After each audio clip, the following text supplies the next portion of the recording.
Good evening, everyone. It is Tuesday night, and we have a special guest tonight. We're going to talk with Martin Pierro and his Kickstarter, The Decision. So, without further ado, I'm going to bring him out. Boom. Boom. What's going on, man? Not much. Thanks for having me on, dude. It's highly appreciated. No, not a problem at all, man. We, as creators, we got to stick together and help each other out. I just happened to be going through a chat online one day, and I seen your Kickstarter, and I was like, "Hey, you want to do a show?" And you're like, "Sure." So here we are a few weeks later. Yeah, no, I highly appreciate it. It's great. The community always kind of comes together when it needs to, and I highly appreciate you putting me on. And hopefully, I can convince some people to back my Kickstarter for decisions, and maybe we'll have some fun conversations too. Oh, exactly. That's what it's all about. How's it going, Jack? Hey, Jack. Let me finish sharing out here real quick. Sorry, No I had worries, some man. hiccups. I got kicked out of Facebook. I should be doing the same thing. Let's see. We'll give everybody a chance to roll in here. Sounds good. Yeah.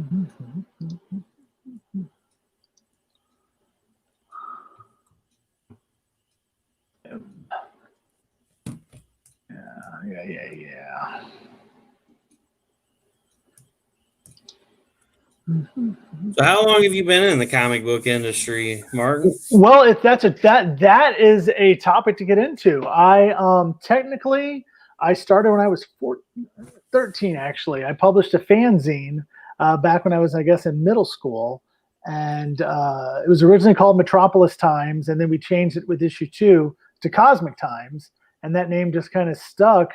After I got out of college, I worked in all kinds of parts of the entertainment business. I worked in film, television, on stage. I used to cut infomercials. That's fun. And then I ultimately found myself doing IT, and it wasn't creative enough for me.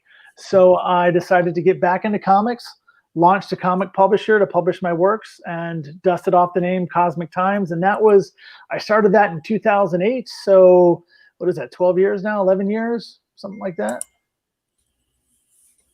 Yeah. So anywho, yeah. So I've been at this for a little while. I've been involved in comics for quite some time. And I used to sell my fanzine at back in the 80s at comic shops. And ironically, one of those shops is the same local comic shop I still shop at to this day. So comics are generational, man. Well, it's hard to believe, for that long you've been shopping at the same shop. That's awesome. It's good to hear that, you guys have a stable community because like where I'm located at, I live like 50 miles west of St. Louis. And a lot of the shops that we have around here, we had a small one open up in Cuba. It's just like a 40-minute drive from my house. And, it sucks because they closed down. They were already struggling because there's not a whole lot of people, in our area that read comic books because, it's just not a big deal anymore around here. I'm not saying it's not a big deal. I mean, it is a big deal. There's a lot of good stories out there. But we are really lacking comic book stores. Whenever my people that I ordered through came down for my son's birthday party, we actually went and toured the local comic shops because they were looking for books, to get in their store because they were running low on stock. And I was like, well, I've never even been to any of these stores, so this will be really interesting. And, a couple of them were like, these are all right. And we found a pretty decent one, but, they're still an hour from my house. Like I'm going to drive that far to go look at comic books every week. So it's nice to know that your shop, has stayed open that long. Oh, sure. Yeah. The funny thing is the guy who owns it now, that was his first job. He started working there 1984, maybe 83. And after about 6 years, the owners just sold him the business, and he's had it ever since.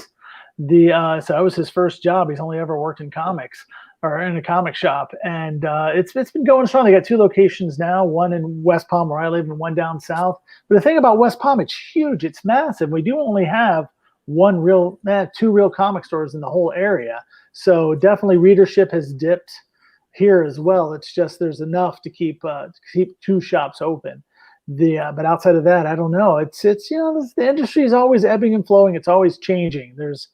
I think what's well, I'm sure we'll get into it, but always what's lacking is finding those new readers and getting them hooked and onto those monthly books that keep those stores open. I think is the key to everything. And if you can figure out how to do it, man, you're a better man than I, because it's difficult to find those kids to get them hooked on comics. And I've tried, trust me. Well, and that's where the indie scene is kind of stepping up, and they're trying to be more creative. So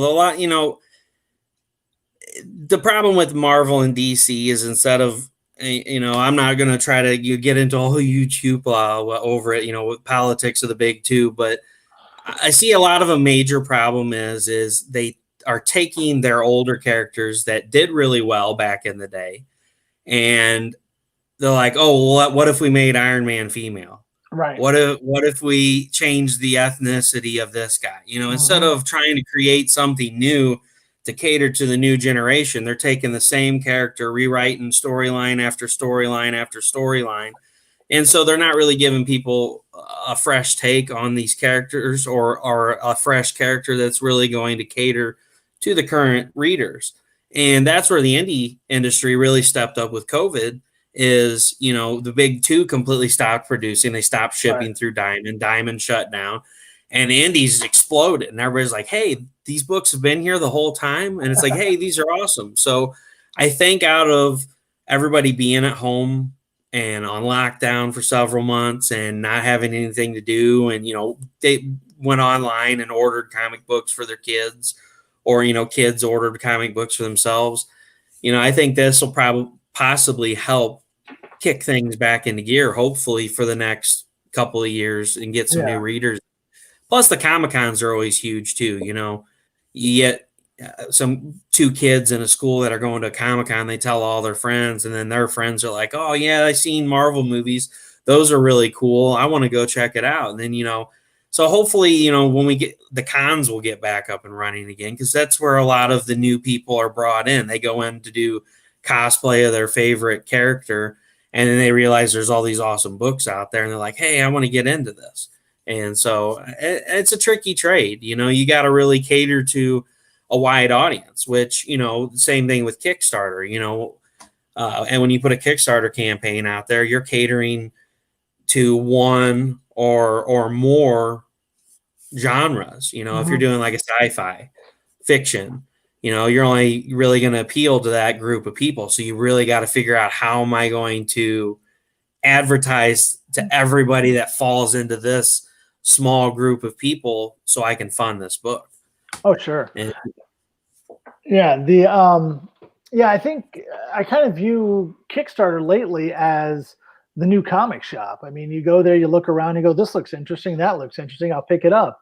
The only thing, you got to wait a couple months to get it sometimes, but I find that a lot of the guys nowadays are getting the books out a lot faster than they used to. When Kickstarter first started, you would wait a year or so to get a book. Now it's like maybe 2 months, a month, and the book shows up. So I think people have learned the lesson of have most of your work done before you launch that Kickstarter, or you'll be spending forever getting it done. So I think that's great. I agree with what you say totally about Kickstarter.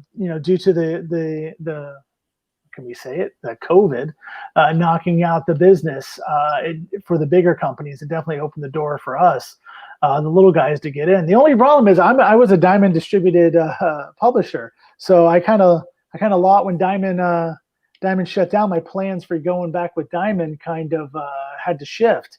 So again, luckily Kickstarter was there for me to catch me and help me move forward. So again, the industry is always evolving, always changing. Yes, it is. Mm-hmm. Well, and you always got this talk too on the sidelines of everything going digital. I mean, DC's talking about taking a lot of their stuff digital with their new acquisitions and stuff that everything's just been up in the air this year. It's crazy, AT&T buying DC, and then you hear, Disney buying Marvel, and then they bought Fox, and, all these companies are acquiring each other amidst this pandemic because they're just struggling. These people have all the money, and these people are barely staying afloat. So, of course, you got these huge conglomerates coming in and just swooping up all these intellectual properties. So it's like by the end of this year, we're not really going to know what character or what universe belongs to what company anymore. And I mean, the indies will still at least be with the indie creators, but like as far as the big two go, who knows? You know, we're going to start seeing Flash iPhones and stuff. I don't know what's going to go on. Yeah, definitely. I know one thing when I first got into the business, everybody was saying trade paperbacks are going to destroy monthly comics. What do we got here? It depends on the creator because some of them still taking way too long. It does happen, Jack. I know. I try to avoid that myself. I try to have the books at least 90%, 85 at the least ready when I launch my Kickstarter. So there isn't all that time. I know that's unfortunate. At least for turnaround. Yeah. I know it happens. It still happens. And I know that Boom is now kickstarting Berserker, and that's a big deal. And the first issue was supposed to come out in comic stores, I think either this week or next. And the word just came down. It's been pushed back 2 months. So even Boom can't get Berserker, this big comic that's making over $1 million in the comic stores when they say they're going to do it. So, us little guys, if we can deliver that book within a month, yeah, it's a good pat on the back for us because the big guys can't even do it. But what we were talking about before about the industry, like I said, when I first got in, everybody said trade paperbacks are going to kill individual comics. Within 5 years, it's all going to be trades, no comics. And then after that, it was Comixology is going to kill comics. The digital comics are going to get rid of monthly comics, and then that's going to go away. And that never really happened. The comic stores, I mean, there's been up and down with sales, but there's still those, what is that 3 Jokers book? They can't keep them on the shelves. So is digital going to destroy the comic shops? I think comic shops will destroy comic shops before any outside force does it. I think some of them just need to learn to evolve a little bit with the times, and that's why you see so many stores falling off these days. They weren't prepared for Diamond to stop shipping books, and that's kind of why we see, like I say, a lot of stores. I was going through my list. I have a pretty big database of comic stores. I was going through the other night, just deleting stores that have since closed in the last 5 years. So that, I think, is a big problem with the industry, is a lack of evolution in the comic stores. But even what you said before about the stories and the repurposing old characters instead of creating new characters, I agree. That is definitely a bad decision. I don't know how old you are. I'm pretty old. When I got into comics, Jim Shooter was still running Marvel, and things were firing on all cylinders. And they were constantly introducing new characters like Alpha Flight, Power Pack, which appealed to the younger kids. They were kind of building their universe out for future readers. And it, like you said, it kind of seems they haven't lately. I mean, you have your Miss Marvels, which is still a reskin of another character. It's not an original character. And I remember I was having a conversation with, the guy, Kwanzaa, I don't remember his name. He's an African-American comic creator. We were at the Miami Book Fair a couple years ago. We were talking about DC had a black Superman. And I was like, won't he just forever be known as the Black Superman instead of his own character? And I think when you do that, when you take a character and you turn it female, well, that's the female version of that, or that's the Black or the Latino version of the character instead of its own character. So I think the key to if you want to be quote unquote diverse, create new diverse characters that can coexist with the previous characters. Exactly. There, that's my opinion. Anyways, take it for what it's worth. No, I totally agree. I mean, in my opinion, it looks worse to cater to other people by changing something that already exists instead of creating something for them that they're going to love. Because it just looks bad on their part because they're just like, oh, the only reason they're doing this is because they want us to like them. And that's honestly sometimes what it seems like with Marvel is the way they've been shifting the characters around and all this, like when Iron Man 3 ended and they went into the Avengers and stuff. There was talk of, there being a female Iron Man. And I'm like, what? And I'm like, that's insane. That is the craziest thing I've ever heard in my life. Since I was a kid, I've been reading all the Iron Man comics and it's always been a guy.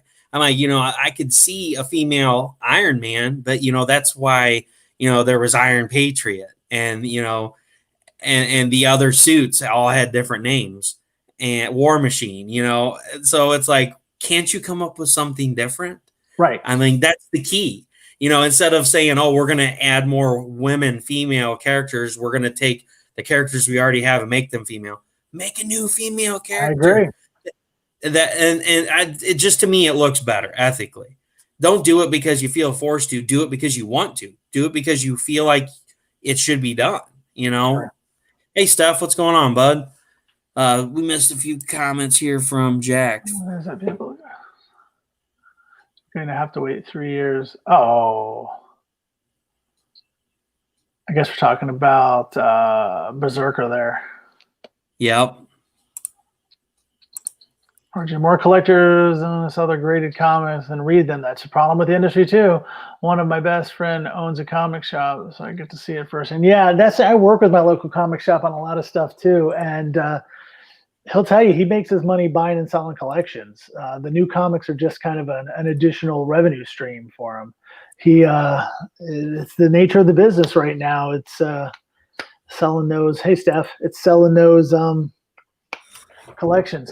Now, hey, She-Hulk. Let's talk about She-Hulk for a second. She-Hulk only exists because whatever the studio that was making the Hulk show was going to have a spinoff, and they were going to do a female Hulk. And Stan Lee said, "Let's come up with the concept before they do, so we can own the character." And I think Universal wouldn't. So again, that was a character. So that and Spider-Woman were two characters created out of necessity. Now, but then with She-Hulk, what John Byrne did in the '80s and '90s with She-Hulk was incredible. Made her such a well-rounded character. She no longer was just the female Hulk. She made her part of the Fantastic Four, then spun her out into her own book where she was breaking the fourth wall in comics. 6-7 years before Deadpool was. So yeah, again, if you have a character that's kind of a rip off of another character, but you give it to a good writer, good things can happen. And that's like what happened with She-Hulk. Hey, thanks for putting my link in there, man. Yeah, you're welcome. I'll throw it in there throughout the show as people are coming in and out. That way they can check it out.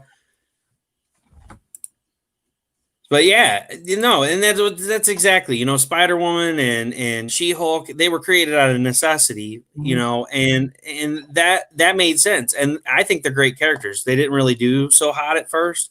There's a couple of them that people were like, okay, what's this? But now She-Hulk comics are not good. The early She-Hulks from the 70s or early 80s, they're not. They don't hold up well. Yeah. No. What did he say? I love hearing this stuff.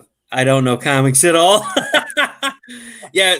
So, Steph's done, I think 72 covers now in the last 15 months. And he's like, there's writing on the inside of comic books. That's always this big joke, Well, that's a thing too, man. Covers sell the comics sometimes, She's also a better lawyer than Daredevil. I think she's practiced more law in the comics than Daredevil has, for sure.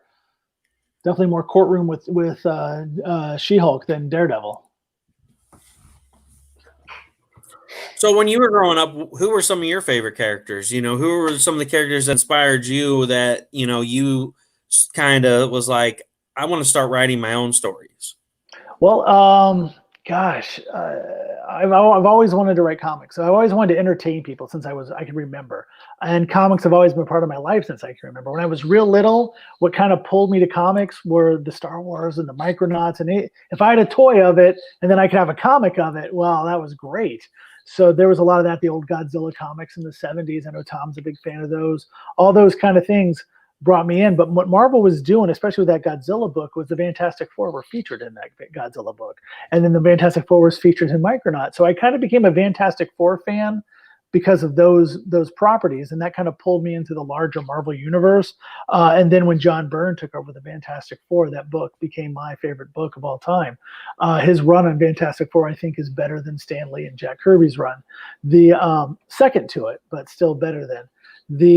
So that was one of the things. I think that whole shared universe of comics is what really fascinated me about the idea of creating them, that having these characters cross over. When I really got into my full stride of collecting comics, that's when Secret Wars, Contest of Champions, Crisis on Infinite Earths all were happening. And that kind of, hey, Micronauts, yes, I love the Micronauts. And that kind of brought me into that possibility of these bigger stories you could tell. So I definitely, it was getting in with those early books, and even, you know, of course, in the '80s, everybody was into GI Joe and Transformers. I don't know anybody who was my age who wasn't buying GI Joe and Transformers. It was the thing to have. I mean, even to this day, the GI Joe comic is still solid, holds up. The So there's a lot of that. I think, you know, for people my generation and maybe even a little after, it was those tie-ins to the other properties that brought us in, like I said, Star Wars, Transformers, GI Joe, Micronauts, of course, and all that stuff kind of brought us to comics, and then we discovered the other stuff later. Like I was talking about before, when Marvel was doing that kind of expansion with Power Pack and you know, expanding the X-Men books with X-Force and all that, definitely I think that was a great time for comics. And I don't see that we have a lot of that gateway into the larger universe for comics these days. But for me, it was those gateway books that kind of pulled me in, and then that kind of led me to the larger Marvel universe, and then subsequently the DC comics and all that good stuff. Of course, Super Friends helped. You know, watching the Super Friends cartoon when I was a kid in the '70s. So, yeah. So if you had to choose one character, who is the main character that you main superhero that you think is? Superhero. Okay. The main character for me has always been Optimus Prime, but the main superhero that gosh, I would, I hate to, it's so trite and so obvious, but I'll always go with Superman. Superman is, to me, when written well, is the character we all strive to be. We all wish we could be Superman, not because of his powers, but because of who he is. I mean, here's a guy, like I've always say, that's why I think Superman is better than Batman. Batman's just a guy who saw his parents get killed and is a little crazy and dresses as a bat. Superman's a guy with the powers to be a god and chooses to help people instead. And if we could emulate a little bit of that in all of our lives, we'd all be better people for it. So that's why I'm always drawn to Superman and the good that he does. I think that's my superhero I always go to. And I think that's, you know, a perfectly logical, you know, way to look at it. I mean, and if you think about it, I mean, it's true. You know, here you got this guy that left his planet as a kid, realizes he has the powers, you know, and basically is a god on Earth, and he chooses to do good.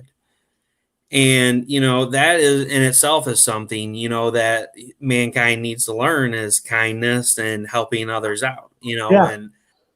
and that's why the indie community thrives so much, is because that's how we are. You know, you got great creators like, you know, Comic Unity Online Convention 2020. You know, Oh, sure. they are in partnership with my show while this Kickstarter and the con's going on. You know, you got Tom and Wendy and CB Zane. They took characters out of each of their own books and they put them all into one comic book. And so, you know, it's stuff like that that shows how awesome and how helpful we are with each other. You know, I think out of every person that I've talked to that has done Kickstarters has offered, hey, if you have any questions about doing your Kickstarter, because I'm getting ready to do my first Kickstarter. I'm going to be launching within the next month for Xeno Nanite Titan. I'm nervous as all get out. And what makes me even more nervous is I got approved to use the brand new option to use add-ons. Oh, so now not only can you pledge a tier on my Kickstarter, you will be able to actually add add-ons without having to bump your pledge. Right. So you'll be able to be like, I want a t-shirt, add on. I want this book, add on. I want to do this print, add on. So I applied for it. I didn't think I would get it. I got an email yesterday and I'm like, oh boy, I really bit off more than I can chew. This is my first Kickstarter. And now I got this thing that nobody else has ever used before. And now I'm like super nervous, but you know, that's what's so great about the indie community. We have the will and we have the people that are willing to help each other. And that's what we need to succeed. I mean, putting each other's stuff out there. That's how we work well together. And that's what it's all about. Yeah, the community has been great for me since day one, even at comic conventions. I got started at MegaCon in Orlando in 2007. Comics need centerfolds. I'm sure there's plenty. I have a friend that back in the 90s did comics like that stuff. Used to do the girly nudie comics. Late night Playboy Mansion. Oh, sorry. Batman. Oh my God. I said that about Batman and Superman. A lot of 90s comics, yeah, that have that stuff in it. Deadpool's my favorite. Superman's not snarky. Superman's not snarky at all. He's a Boy Scout. He's a man amongst gods. Nervous. Yeah, don't be nervous, man. Don't be nervous about this at all. You got this. Like I said, the community's here to catch you. On damage here. Okay. Yeah, the community's here to catch you. Like I said, when I started, I went to MegaCon in 2007. And it's a big show here in Florida. It used to be a great show. Now it's got taken over by corporate, and it's not nearly as good as it used to be. Sorry, guys who are on MegaCon now, but you're not as good as the people who used to run it. Sorry. Yeah, MegaCon. Just for MegaCon used to be, when I got involved in comics, it was run by a woman named Beth and her daughter Christine, and that was it. They ran the whole operation.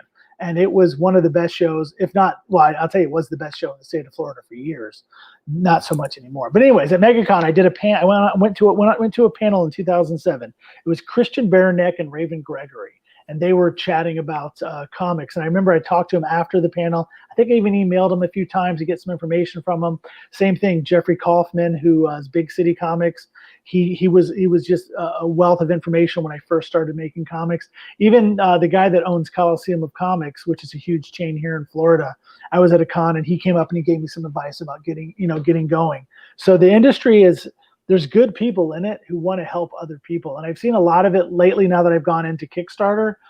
With, like I say, Tom, I've known Tom since 2010. I've known him for years, but he's been talking to me. We've talked. I know Kevin Laporte. He's a great creator. He's given me advice on Kickstarter. A lot of people I met on Facebook. Travis Gibb, Matt and Steph from Heirs of Isildur. They've been really helpful. They've been giving me advice. We were just chatting today about a benchmark goal. So again, there's people there to talk to, and there's people to catch you if you start to wane. But you got to be good to people. I've seen people that are not so good to people, and bad things happen to them down the road. Two of my favorite characters this day are Spawn and Punisher. Have they ever had a team up? Has there ever been a Spawn and Punisher team up? If not, somebody needs to get on that. There's been plenty of Batman and Punisher or Spawn team ups. You need to do a Punisher Spawn team up. Yeah, that would be awesome. I love the Punisher. So, growing up, that was a lot of the comics that I read. When I first got into them, I found, like, the first one I found at, I think it was Bud's, was what it used to be. It was like one of those discount outlets where, Walmart or Venture or Kmart or any of those stores, they would have the TVs that get returned. And so you could go there and you could buy, like a $400 TV for, $60-$70 because it was remanufactured and it didn't have a box or it was missing the remote or whatever. And I remember, I was like, man, I was pretty young and I got a Ghost Rider comic there. And I'll never forget it. I was like, man, this looks awesome. It's got him on the front on his bike with the flaming skull. Sure. I'm like, this looks so cool. I got to have this. And my parents are like, no. I'm like, I really want it. So they ended up letting me get it. And that's what kind of got me into comics. Then I discovered X-Men. Growing up, a lot of the cartoons I watched, Batman. And then you had Biker Mice from Mars. They had a comic book there for a little while. Oh, yeah. Man, what is the other one with I can't believe Inhumanoids. When Inhumanoids came out, my grandma and grandpa had that on VHS, and I probably watched it so many times it ruined the videotape. And so when I got older, I was like, I have got to find these. I actually have Inhumanoids on DVD. They released it for a short time, and I was lucky enough to get it because now they go for like $400 or $500 on eBay. When I tell people I have it, they're like, hey man, how much do you want for it? It's not for sale ever. Like, that was a big part of my childhood, going to my grandma and grandpa's. It meant a lot to me because I knew that was the only time I got to watch the Inhumanoids. I was like, I don't know what it was about that show. I just loved it. And so that was when, I got a little older and I was like, oh, there's Inhumanoids comic books out there. And people are like, oh yeah, here, you want it? It's like $3. I'm like, cool, man. This book's awesome. And Decompose is on one of the covers of them. And it's just like, oh man, this is so awesome. And so, that was what really got me into it. It was X-Men, the cartoon, Batman, the cartoon. I started looking out there and I'm like, oh, these have comic books too. And, because when I was growing up, I didn't really know there was comic book shops out there. My parents weren't into comics. This was kind of something that I got into on my own. And then like when I was in third or fourth grade, we used to get something they called conduct cash, and it was a little printed out piece of paper. If you were good for the day, you got a piece of conduct cash. I had a teacher that was awesome enough that kept X-Men comic books in the tote, and you could trade in that conduct cash for comic books. So I got a ton of them when I was like in third or fourth grade, because that's all I'd spend it on. That's awesome, man. And so that was what I grew up on, was Punisher, X-Men, and Ghost Rider. And then I started reading Spawn, right around Spawn, when Spawn came out, and it just took off from there. And I got out of it for a long time. I think when I hit probably my early 20s, I just quit collecting books altogether. And, I was like, oh, I'm going to go out there and find somebody and start a family and all that. And so like one day I hear like 3 or 4 years ago, and I was like, I want to get into comic books again. I brought out this huge tote just full of comic books. I got Indiana Jones. I mean, anything you can think of. Boof was another comic book I loved reading as a kid. It was really good. And so I bring out this massive tote full of comic books, and my wife's like, what is that? And I'm like, they're comic books. She's like, comic books? Since when did you collect those? And I was like, a long time ago. And I'm just getting started into it again. So, so yeah, I mean, 2 years, well, not 2 years ago, it was last year, C2E2, I finally, now that I got kids, we took my son up to C2E2 last year, because he's really into superheroes, because I'm into them, of course. So, when I'm watching the Hulk or Avengers or Thor, he loves Spider-Man. And so when we went to C2E2, he was just beside himself, seeing all these cool characters. And then there was a couple people dressed as Wreck-It Ralph, and, he was just in heaven. So it's really cool. My parents weren't into that kind of stuff. I kind of just fell into it on my own. And I was like, I really like this. But it's really cool now that I have kids, and that my son really likes Spider-Man and Hulk and all this, because now it's something that we can do together. And I hope he's just as into it as I am. And, that because we're the greatest way to keep comic books alive. If we don't get our kids interested in them, then, comics might as well be dead. Well, I agree with what you said there about, especially you used to be able to get comics all over the place. Now, if you want a comic shop or comic book, you either got to go online or you got to know where the comic shops are. You used to go to 7-Eleven, or like you said, the discount place, and they would have comics, where your teachers would have comics. You see comics everywhere. Now it's they're out there as graphic novels, but they're those kind of just for that middle school age. You really don't see a lot of just comics out in the wild like you used to. However, you see all the toys. You see Iron Man, Superman, Batman toys are clogging the aisles. Turn on the TV. Turn the TV on. But they're not making the connection. The kids aren't coming to the comic shops and buying those comics, which is it's weird. There's more people know about Iron Man than ever did, and people aren't buying them, which is weird. What do we got going on here? Is into D&D. I love D&D. I'll play D&D anytime. Hey, who was that? Steph was into D&D? I got something. Yeah. Oh, yeah. Steph's big into D&D. Here's this. Sorry, I take my headphones off. So I dug this out here. This is the old Marvel. Oh, wow. It's got this kind of chroma key thing going on. The old Marvel Superheroes role-playing game from TSR, the guys that originally made Dungeons & Dragons. This was a great system to play with back in the day. I don't know if anybody's ever played the old TSR Marvel role-playing game. This is an amazing role-playing game system, if you can look it up. I think it's free all over the internet now. People have scans up of it. But this was a great game. And again, another way to get introduced to these characters was in this role-playing game. Always wanted to play, but never had a group want to play. I guess talking about Dungeons & Dragons still. Have the comics. I agree they should have the comics in the movie theater, 100%. Back in the day when you would go see a big movie, like remember when Star Trek II came out, they had these programs that gave you the information. They should have comic books in the movie theaters too, just like they used to have the programs back in the day. What was that about TSR? Yes, TSR Dungeons. Oh yeah, he was. Yeah, it's that's where I cut my teeth playing the old TSR Dungeons and Dragons, and then of course Marvel Superheroes role playing game. That was I spent many a girlfriendless day at the cafeteria at middle school playing those games. It's hard Yeah, to and it used to be they had them in the grocery store too. Like I'll the never comics. forget, Yeah. even when I was probably even up until I was in junior high. It was about when I hit junior high, and I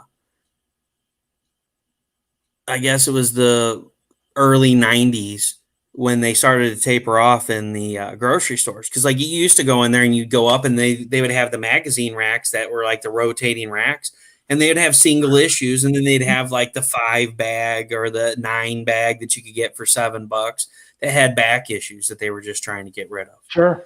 Yeah. And it's like, that stuff's disappeared. They used to have them in the aisles at Walmart and stuff, back in the day. And now you go to Walmart and they might have like, the Venom bundle that everybody's killing each other for right now.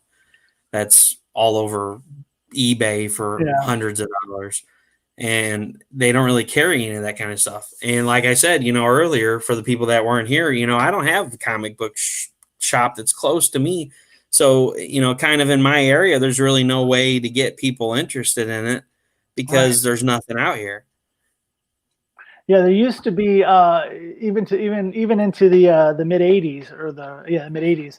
They used to have those packs of 3 comics, and they would hang them, especially if they had GI Joe in them. They would hang them with the GI Joe action figures. So you grab a comic, you grab a figure, and you head over to Grandma's house, or in Humanoids, and go to Grandma's house and play. But that's kind of a thing of the past. I don't know why. What was that? Role-playing games make you single? That's 100% true, especially in middle school. That is. If you don't want to be with girls, bust out Dungeons and Dragons. All right, we'll be honest. We did have one girl play with us once, but nobody wanted. Well, and that's the funny thing, Martin. That is how times have changed. What we experienced when we were kids, we were ridiculed, and we were in the small group, the minority of the people that loved comic books, that liked role-playing games. We were the nerds. And it's like now it's mainstream. Everybody does it. Yeah. I mean, you've got tens of thousands of people. Back in the day when we were young, a Comic-Con was like 100 people. Now you got tens of thousands of people that attend them on a weekly basis. Like they just go, that's what they do. They do cosplay and they go from con to con to con to con, and and it's exploded. Now you've got all these card games that have been brought in, like Yu-Gi-Oh! And, Pokemon and all this stuff that's been brought into it. And then now they've brought in games too. Like at C2E2 last year, they had the whole Mortal Kombat thing there. And so it was really cool to see that, because they had the guy with like the motion capture bubbles all over his body, and how they, the guy did the moves for the CGI in the video game. Awesome. And it's like, this is really cool to get to sit and watch this, because when I was a kid, here I am playing Mortal Kombat 1 on the arcade machine at Pizza Hut, begging my parents for another quarter because I just got my butt whooped, in the second level. And it's like now it's like here's this guy standing there, and it's like he's inputting the moves and the graphics for the game. And I'm like, this is insane. Yeah. And that was at C2E2, you said? Yeah, it was at C2E2 last year. That show was incredible. I haven't been in a couple of years, but I love C2E2. Yeah, I didn't go this year because they did it the last week of February. And I'm like, are you guys insane? Right. That was the last show before COVID, right? Yeah. Yeah, because usually it's the third week of March. But yeah, they moved it all the way up to the last week of February. And I'm like, there's no way, because here I only live like, I don't know, 3.5 hours from Chicago, so it's not a huge deal for me to drive up there, but it is when it snows. Yeah, I haven't been to C2E2 I think since 2016 maybe. I need to go back because I love that show, and I love the town too. I like hanging out in Chicago. It's kind of like a clean New York, Also nerded out. She could play on the running all the time. Yeah. Yeah, it sucks having to adult. All the stuff that we did that wasn't cool when we were kids, and now it is cool, and now we don't have time for it. Sure. Well, that's the thing. I can afford to buy a lot more comics than I could when I was a kid, but I have no time to read them. I got a stack of I think 4 or 5 books there, the new Iron Man #1 and stuff. I'm probably never going to read it. I just don't have the time. Between family life and trying to make some money here and there, and then trying to make comics. I just don't have time to read comics. I wish I did. I'll tell you, I don't even have time to watch television that much anymore. There's not really a show that I'm even kind of watching. It's just kind of how things are now. Just all about making the books and making the money. Well, and that's what's funny is everybody always talks to me about TV shows, and like I used to be like an avid video gamer. Like I would like a new game would come out and I would buy it. And now that I have a family, you can't do that stuff anymore. So it sucks. And I have to pick and choose what I buy. And then I got to pick and choose when I have time to play it. And then, I've been writing this book this year. So I just, for like 5 months, I completely put it aside. And I'm like, it was like killing me. I was like, I got all these cool games I want to play, but I know I need to concentrate on the book. And, that's the thing that sucks. You got all this cool stuff that you want to partake in, and it's like trying to find the time to fit it in because you don't just have work. You also have family time that you have to, adhere to. And it's like, and then you've got life in general, the stuff that goes wrong around the house that you have to take care of. And allegedly writing, get out of here, Steph. He always gives me trouble about allegedly writing a book. Yeah, I hear what you're saying. I remember, when the new Star Wars toys would come out, or the new this would come out, or the new that would come out. You always want to be there. Even the new movie, you had to be there at midnight to go see the new movie, or go buy the new this or buy the new that. I think you realize you're an adult when you're like, I can get it next week. That's kind of I'm an adult now. It'll still be there next week. Or when the new video game comes out, if you wait 2 months, it'll be $10 cheaper. Oh, I'll wait 2 months then. Yeah, no, exactly. Yeah, no, there was a lot of that, staying up until midnight at Walmart waiting for the hit 12 o'clock, and they would cut the shrink wrap on the new game release on PC. Right. And then it's like, you're like, I'm not staying up till midnight just to get a game. I'll get it Friday night when I get off so I have time to play it. Because that's the other problem too, when you're a kid, you've got all this energy and you're like, oh, I can stay up till midnight and play this game or watch this movie or, whatever. And I can stay up till 2 or 3 o'clock in the morning playing it and then go to work. Not anymore. Now you try to do that and like you have the worst day ever. Yeah. So it's getting old's horrible.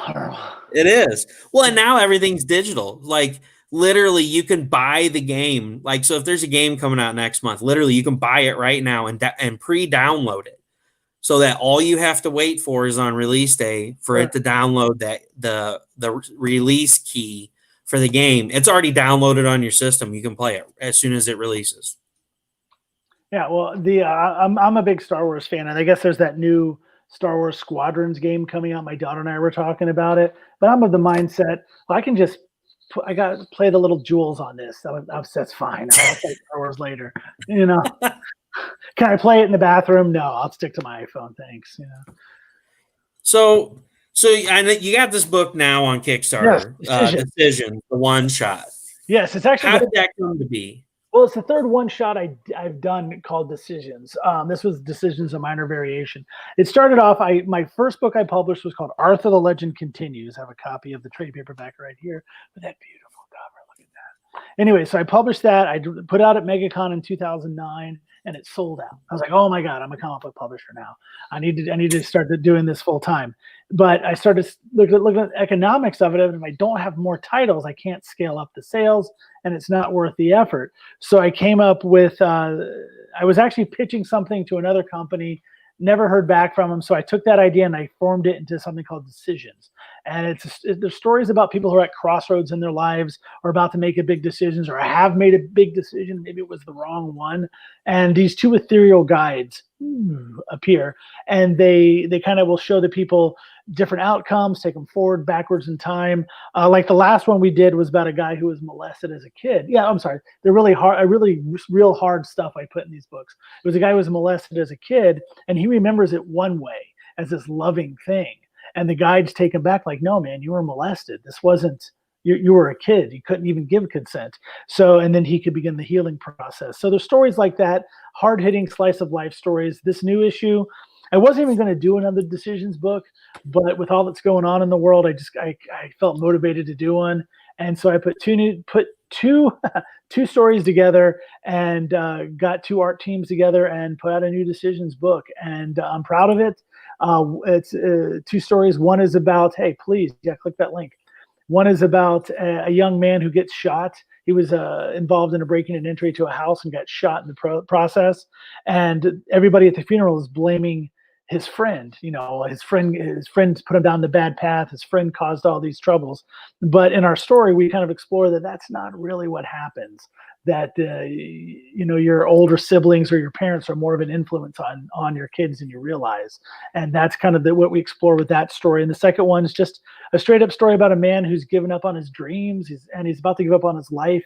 He's ready just to end it, and he's given a chance to reevaluate things just before the train comes to take him out. And I won't spoil what happens at the end, but those are the two stories I did. They're not. It's just kind of a hard sell because it's not like Superman flying in or things blowing up. It's about people being very introspective, with a little bit of supernatural mixed in. One reviewer years ago called the book Highway to Heaven meets Quantum Leap. The shows are probably a long time before a lot of your listeners' times, but it also Chuck Pinot gave it the hashtag or the tagline, supernatural slice of life stories with an edge. So that's where we're pitching it these days.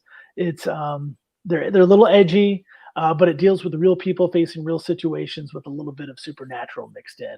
And maybe it ends with a little hope for the future. So I don't want to spoil it, but maybe people should check it out. It's on Kickstarter right now. You can get it for $10, or you can get the digital for $6.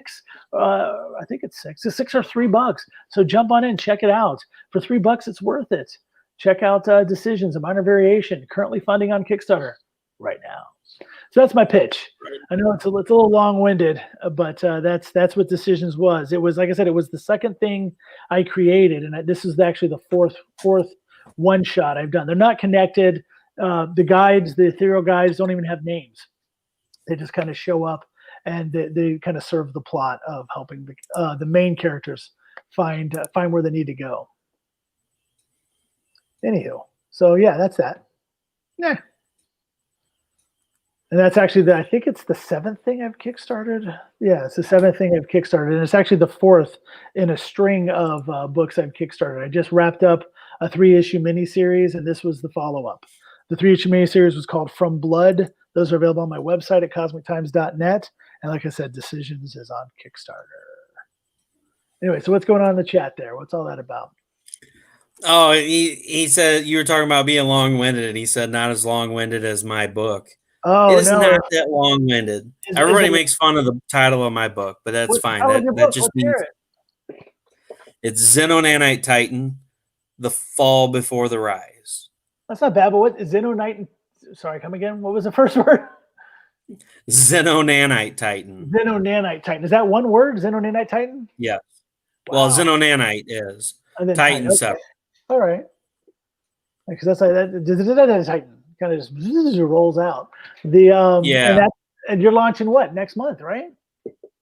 Yeah, I'll be launching next month. It'll be my first. So I'm more of like a writer. I've wrote a few, books. I actually have a book that's been done for a while, but I don't want to put it out there as like my first release. I may eventually release it, but this has been like a 10-year project, a 10-year labor of love. Good. I almost got it done. And, my son had open heart surgery when he was born and all that stuff that happened that we talked about a little bit ago.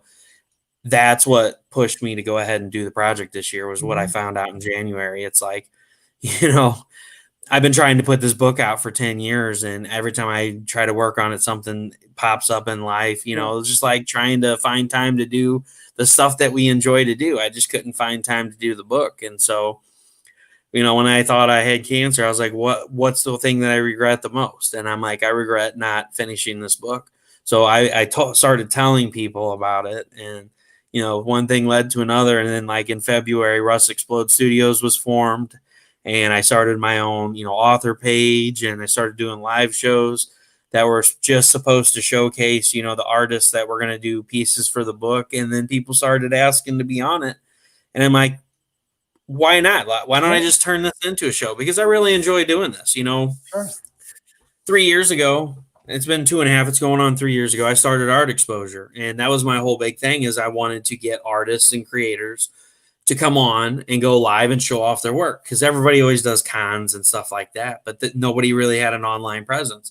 There's a real small choice amount of people, like Artist Alley, Shopping Network, Tom and his group of artists, they've regularly gone live, and they've added more artists through as time has gone on. That was what I wanted to do. I wanted to push people to get out there and show their work, because there's a lot of people that don't do cons, and there's a lot of people that might use an artist or use their work that if they would see them online if they don't go to a con. And it didn't do really well. I asked a ton of people, and they're like, no, I don't know about doing that. I've never gone live before. I'm afraid I'm going to sound stupid. And I'm like, oh, come on. I'm going to go on. I'm probably going to sound stupid too. Let's do it together. And so I actually had one artist that was like, hey, let's do this. I really want to show off my work. And so they got on and they showed off their work. And, a month and a half later, they had 30,000 followers on TikTok. They were doing quick draws. They would get on there and they would show off, the blank sheet and then the end product. And their art took off. People started joining their art page. And it felt good to help push the creators out there. And so it's really funny, after all this time of trying to get the creators and the artists and stuff to go online and do these interviews. So people, because even like if you do go to cons, like if I would meet you at a con and you had 100 people in line, like on a constant basis, you really wouldn't have time to talk to me, and I really wouldn't get to know who Martin is. It'd be a quick spiel of, hey, sign my book. Hey, thanks for buying my book. I don't know why it's looking like this, but this is a box full of business cards I get at conventions. So it's, it's literally it's overflowing now. So you're right. At a convention, you meet so many people. So this is a good format. I like this. Literally, there's just stacks and stacks of cards in here, and I see some friends in here. Oh.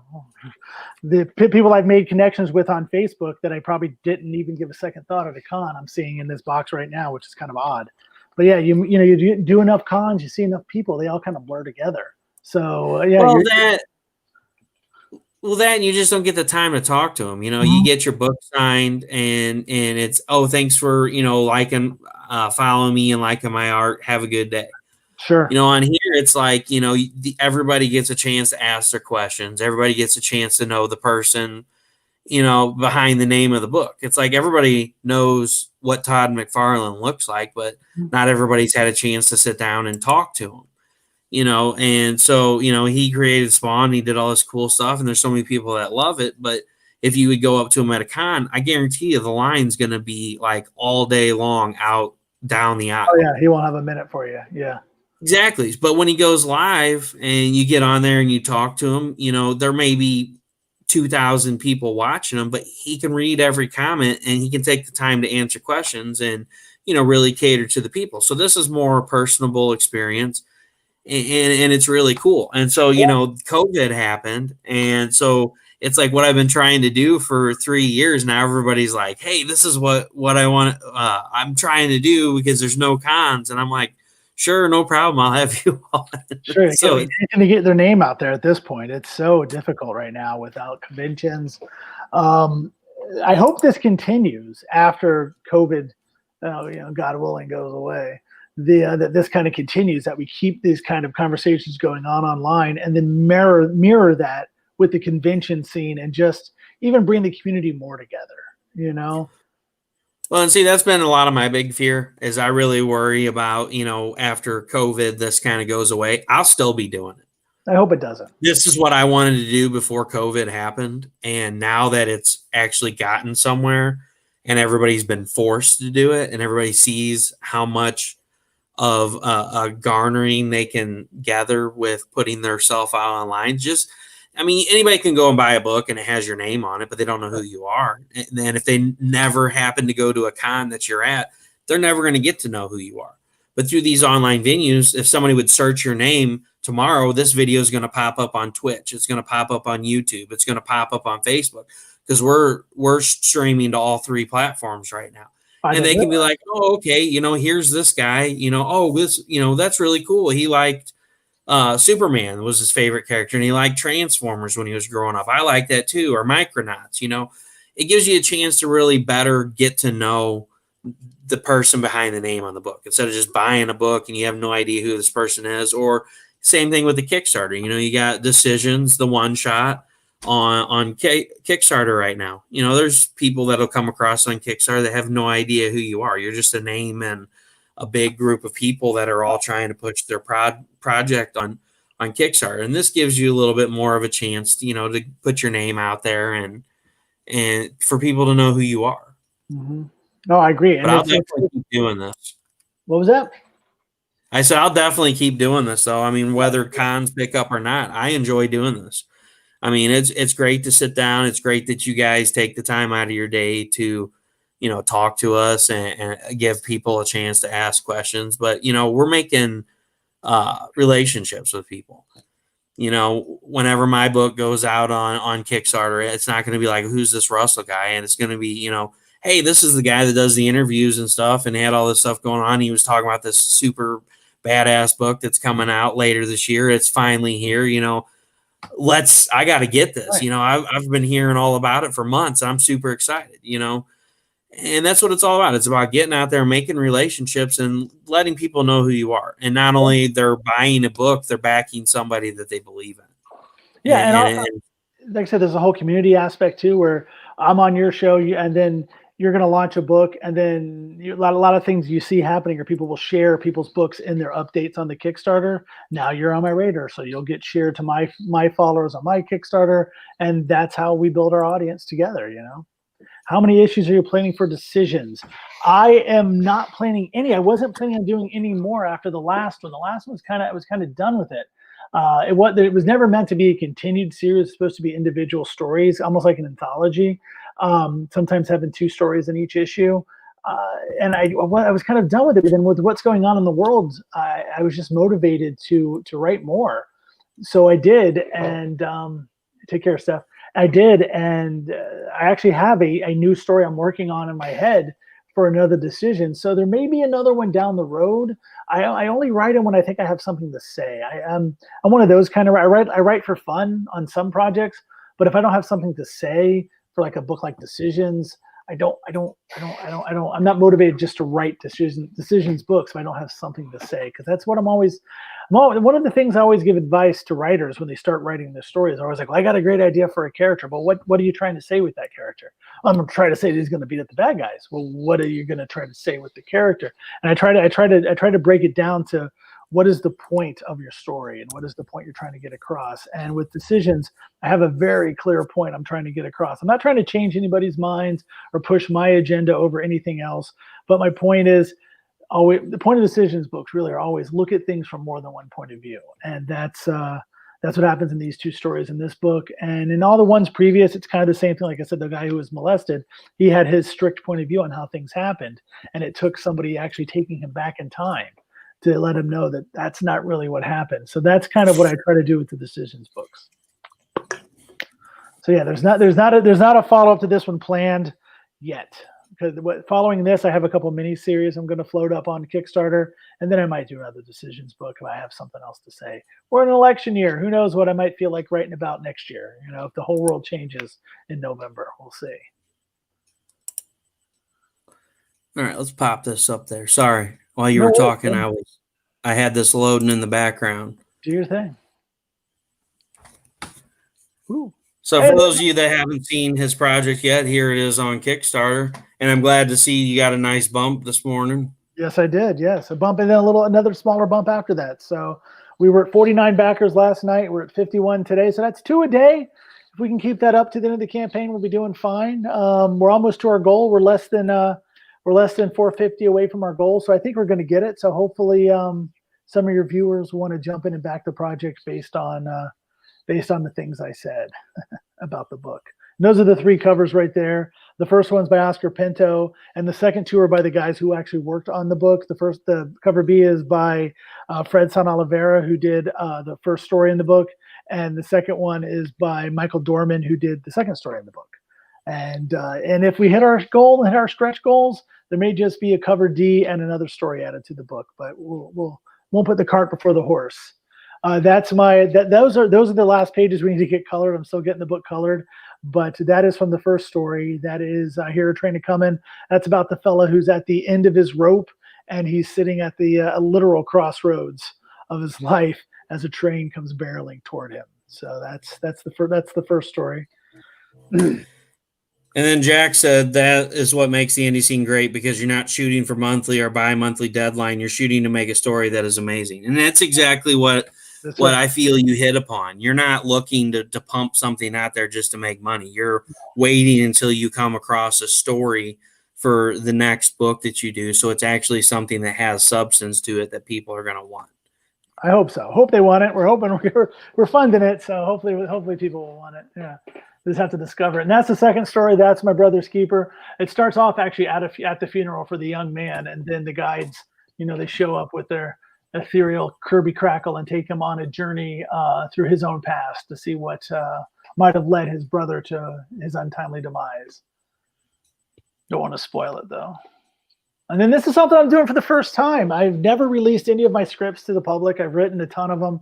And this is the first time I'm actually going to put one of the scripts as a digital benchmark reward. So you'll be able to compare the book to the script and to see my horrible writing style, and hopefully, better understand where I was coming from with the book. So that comes free. And then our new, we decided to put up a magnet if we get to 1250, when we get to 1250, not if. When we get to 1250, we're going to add a magnet to the bunch.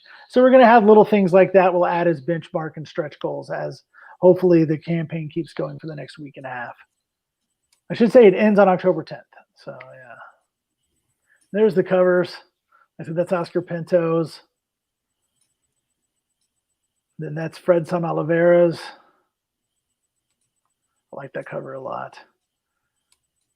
And then Michael Dorman's cover, which each reflects the different stories they have. Like I said, if we hit that hit that stretch goal, we might be adding a new cover and a new story, which would just be included with the tiers you've already backed. And that's the cover. So how many stories total are there in this book? There's 2 stories in the book, but between you, me, and your listeners, we do have a stretch goal planned. There is a 5th story that was written and illustrated. It's a 5-page, or 3rd story, sorry. It's a 5-page story that the guy who originally did Decisions with me, Zach Bassett, he and I did this story, and we're going to add it if we hit that stretch goal. So it's going to go from a 24-page comic or a 23-page comic to a 28-page comic if we hit that stretch goal. And we'll add another cover, which will be included. If you back the book at the multiple cover level, you're going to get that cover. And that's the previous book. That's Decisions. What was that called? I forgot what it was called already. The Faces of the Stranger. I should know they're all named after Billy Joel songs. And that was a great cover by Jeff DeCall, who's doing books for Marvel and DC now. He did that great cover for me. That is a beautiful cover. Yeah, I love that cover. And I love that book too. That's one of my favorite books we ever worked on. And then this is us, this ugly old man at the top and these wonderful people who work for him.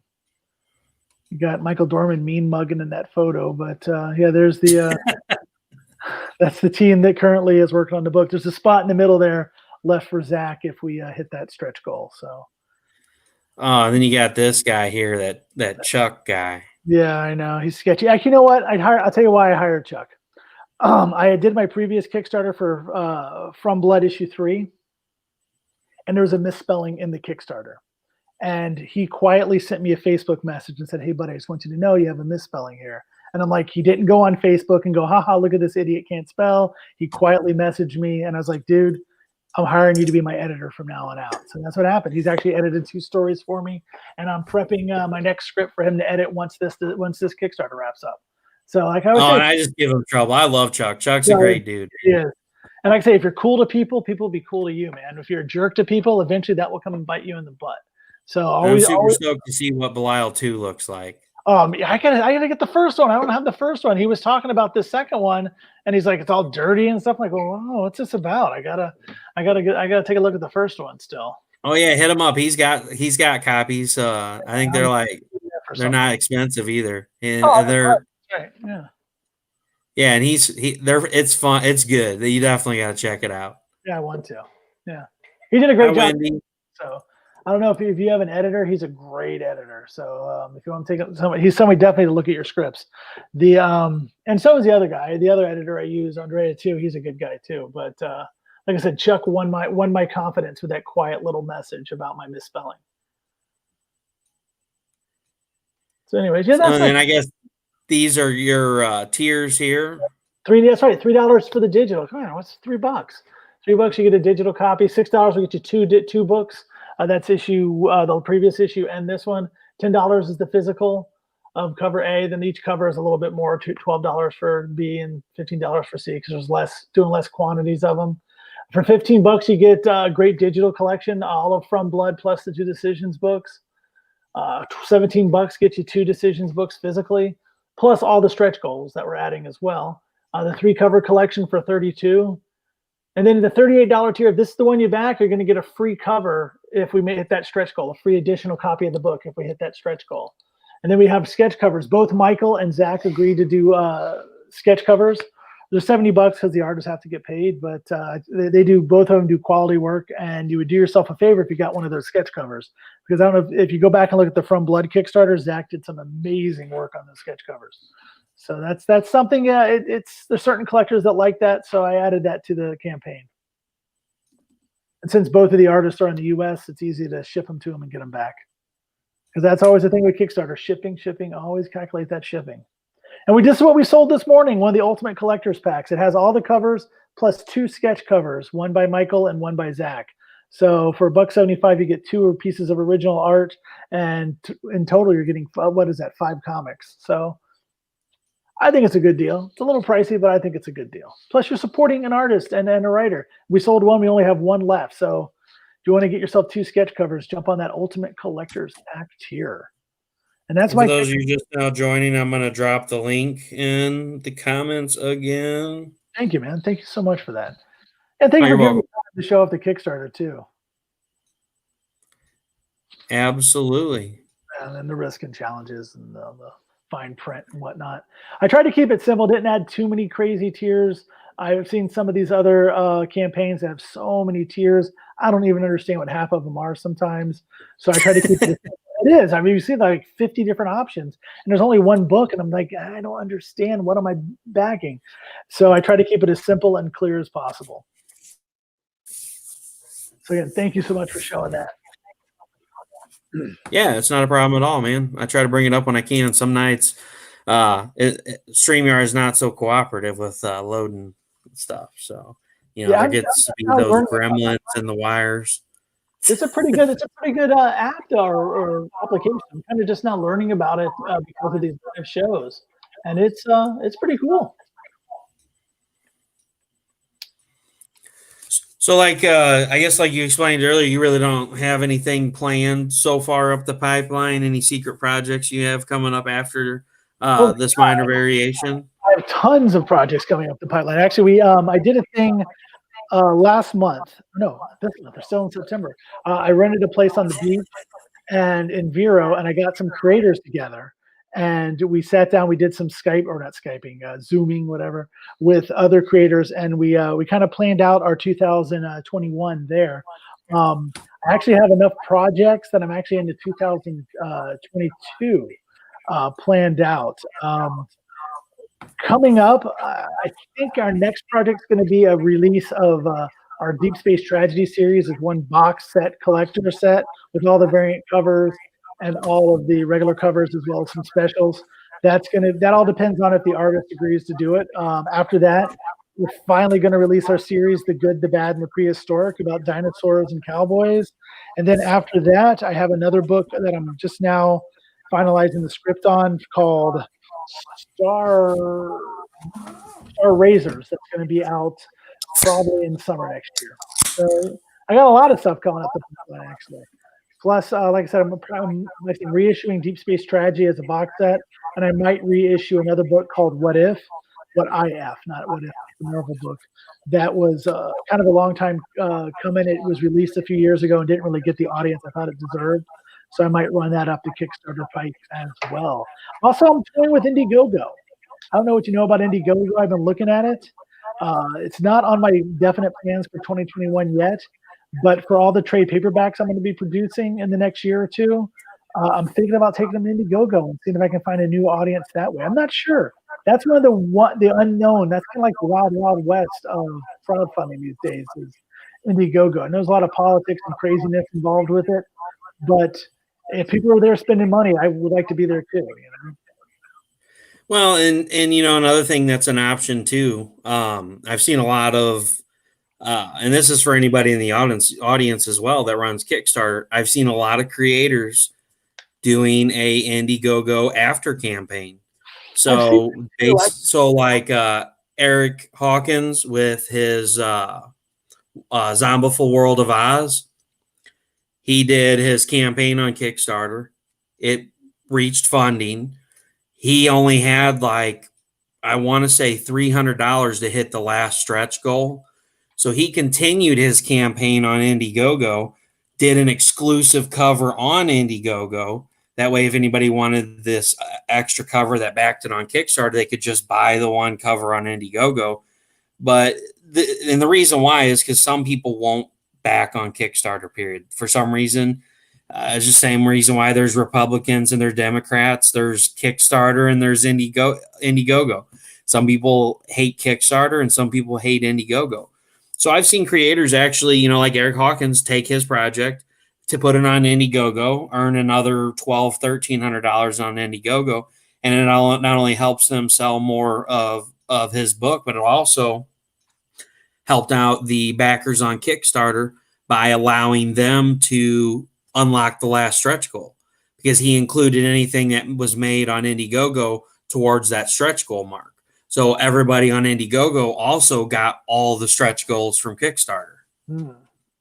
That's interesting. Maybe I'll look at that. Not for this one because I'm not prepared for that, but definitely. Yeah, no, exactly. It would be something you would have to have pre-set up. I mean, it's not something you could just jump into. Like you've got your Kickstarter going on now. It'd take a little bit of, you know, but I mean, it's just an idea for later on. I don't know that I would want to do it because that's a lot of hoops to jump through. Yeah. But I mean, it's nice to know that it's out there. I know from talking to creators back and forth, there's a lot that have used Kickstarter and they've used Indiegogo, and they just don't get the audience on Indiegogo that they get on Kickstarter. Right. Kickstarter is a little better because you get more updates from the creators, and it's a little more user friendly, and it's got a little more substance. It's more personable. Jack and I had this conversation the other day, actually, in the comments. You know, we were talking about Kickstarter and the differences between Kickstarter and Indiegogo. Indiegogo is just kind of plain, you know, here's these few options that you can choose from. See what you think about them. Where Kickstarter's more in your face, and it's like, hey, my name's Martin, and I've got this book, Decisions, one shot, a minor variant. And here's a little bit about me, and here's some of the people that are working on the book, and here's some covers, and here's some of the cool stuff you can unlock. And I prefer Kickstarter too as well, you know, not because I hate Indiegogo. I just feel like there's more of a personable feeling to it. And I like relating to people. I like being personal. I like, you know, having conversations with my fans and having conversations with fellow creators. Yeah, yeah, we did. That's right, Jack. And that's why I like Kickstarter. Just because I like the fact that I can shoot a message on Kickstarter to Wendy Steen Shaner and be like, hey, Wendy, I just want to make sure my backer kit survey got filled out correctly, and that I'm actually going to get this cover that I added on, and know that Wendy's going to go look and check it out and be like, yeah, and if something ends up happening, I'll double check. You know, you have that little bit of a personal feeling with Kickstarter, whereas Indiegogo, you really don't get that. Right. And so it's kind of, like I said, for using it as an after campaign, I could see it being a viable option, but using it instead of Kickstarter, there's a couple people that have used it recently just to see if they could get the same or better numbers than Kickstarter, and they didn't even fund. Yeah. So see, I would hate to have that on my track record. But you're right. I think maybe Tyler James or somebody said you find an audience on Kickstarter, you have to bring your audience to Indiegogo. Because there's a community aspect and a crisscross aspect to Kickstarter that Indiegogo doesn't have. Yeah, and Kickstarter will throw projects in your face and be like, oh, you backed Russell Allen, Xeno Nanite Titan. You might like Martin's book, Decisions, one shot, a minor variation. Indiegogo doesn't do that. Indiegogo's like, thanks for backing the project. Peace out, Holmes. You know, Thanks for the money.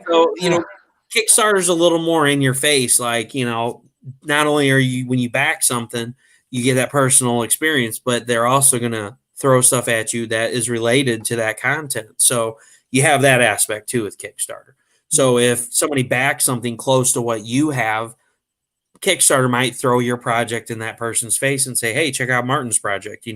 We're 7 days from goal and he only needs $100. Check out this project and help him make goal. Where Indiegogo is just like, yeah, Martin, you're floating around out there. You might want to advertise it a little more. I don't know. Yeah, I think the guys who are really successful in Indiegogo are the guys that had those massive YouTube channels already before they got to Indiegogo, like your Ethan Van Skyvers and folks like that, who are able to, like I say, bring their audience that they've already kind of cultivated elsewhere to the crowdfunding platform. Like I say, with the Kickstarter, it's kind of this community, and people are like, hey, help this guy out, do this, do that, which Indiegogo doesn't seem to have yet. It might, I don't know. I haven't played with it, and who knows what might happen in the next 12 months. Things may change drastically on both platforms. There may be a new platform in 12 months. Who knows? Kickstarter also has an app on. Yeah, the add-on just now starting on, which we know you're the man who has the add-on right now. I don't have that. I applied for it, and I never got an email back about the add-ons for this last campaign. So yeah, I applied for it. I want to say Thursday, and I wasn't. Wow. I had absolutely zero hopes that I would get this email. There it is. Well, hold on. Yeah, let me see if I got one. Yeah, I didn't get that email unless it went to a junk mail folder. I didn't get it. Well, good for you, man. Good for you. Yeah, I was super stoked when I seen that because, you had to fill out this questionnaire of, well, why do you want to include add-ons in your project? Well, how is this going to benefit you and you're doing a crowdfund on our site? I'm like, I've never freaking used the site before. And if I have to jumble around and tell people to add money onto their packages to get the t-shirt or to get a print, and then I got to do a survey to figure out which print they wanted, I'm like, it would be so much easier if you just say, hey, Russell, go ahead and check out our new add-on thing. And I can do print A, print B, print C, print D, and they can just go through and click on which ones they want to add on and pay for it. And then when it's all said and done, I have a list of everything that's bought. I don't have to do surveys to be like, okay, which print did you want? And so I wrote a novel pretty much in this question. It's like, please try to keep it to 3 sentences. I think I sent them 35. Right. So they probably were like, whatever, we're not even going to read all this. This dude obviously wants That's the key. I should have done that. Yeah. I should have wrote a book. When they asked, why do you want to do this? I said, to make more money. Duh. That probably wasn't the right response. Yeah. I guess. I don't know. But yeah, I was like, they said, we'll give you a response within 24 to 48 hours. I want to say it was last Wednesday or Thursday I filled it out because I got the email. Well, I didn't get the email. I seen that I got the email that with the latest update, they had add-ons. So I went and logged into my Kickstarter last Wednesday and went and clicked on add-ons, and it made me fill out that whole questionnaire. And so I was like, whatever, I won't hear back from them. And I totally forgot about it. And then, like you said, Monday, I think it was Monday afternoon, that email came through. I was like, I got accepted? I was like, oh, that's cool. I was like, yay, it's going to make it so much easier on me. And then I was like, wait, nobody's used it before. No, it's not. Welcome to the world of being a guinea pig, right? Yeah. All my backers are going to come in and be like, dude, this guy's Kickstarter is tripping. There's add-ons? What the heck is this? Well, I'll tell you, I think the add-ons are better than, like you were saying, I have friends who did an amazing Kickstarter, and they had, if you just up your pledge by X number of dollars, we'll do this, we'll do that. And that all seems confusing to me. It's super confusing. I got to send a message to say what I want added on. It's like, no, I'll stick to clicking. If I can't click on it, I'm not doing it. Well, and that's the thing too, when you get the stretch goal. So at 7,000, when we get to the stretch goal for the t-shirt, then I got to put in the thing. Oh, if you want a t-shirt, up your whatever, your pledge. There we go. There's the word I'm looking for. Up your pledge $25. I don't have to do that now. I can go into add-ons, click add-on, put in the add-on for the t-shirt, Right. make it live, and then people can go there and just add it on to their, and it'll automatically up their pledges for them. No, that's much And, better and than that would have been awesome if they would have just did Kickstarter that way from the get-go. Because the bad thing is everybody does their Kickstarters a little different. Mhm. So some of them, they're like, up your pledge and send me a message on Kickstarter. Some of them are like, up your pledge and, make a note on your end and do it on the backer kit. And so like, you never know if you're doing it the right way or not. And you kind of, I mean, most of the creators that I back, I know. So I don't have to worry about it. If I have a problem, I can message and be like, hey, I don't know if I did this right or not. Or like with Jim Noble, one of his Kickstarters, like my backer kit survey went totally crazy. Like it said in my pledge that I pledged for the right book, but in my backer kit survey, the pledge showed a completely different book. And I'm like, dude, I don't get this. I'm like, it shows my pledge was for the book that I pledged for until I get to the last page where I have to choose the add-ons that I paid for. And like, it doesn't show the right book for my pledged book. And he's like, dude, I don't know, but I know who you are. I'll message you before I send it out. I was like, that would be great because if I get a different book, I'm going to be upset. Right. Luckily, he knew who you were, because imagine if you didn't. It was somebody overseas. It could have been a nightmare. So, yeah. But he said definitely good for you, Russell, but it was because you over tried and Martin just did not get lucky. Well, I didn't try hard enough, I guess. Like I said, I did, dude. I wrote them a complete novel. I was like, look, man, this is confusing. This is my first thing. I'm like, I want people to just be able to come in. I just want to drop stuff on people. Be like, dude, check this thing out. It's freaking awesome. Like one of the things I'm looking into doing, and I think this would be freaking super cool, is how everybody does those diamond paintings? Diamond paintings? Yeah. So you get like this it's not canvas. You get a canvas of a painting of like, say it's Vampirella. We'll just go with one of my favorite characters.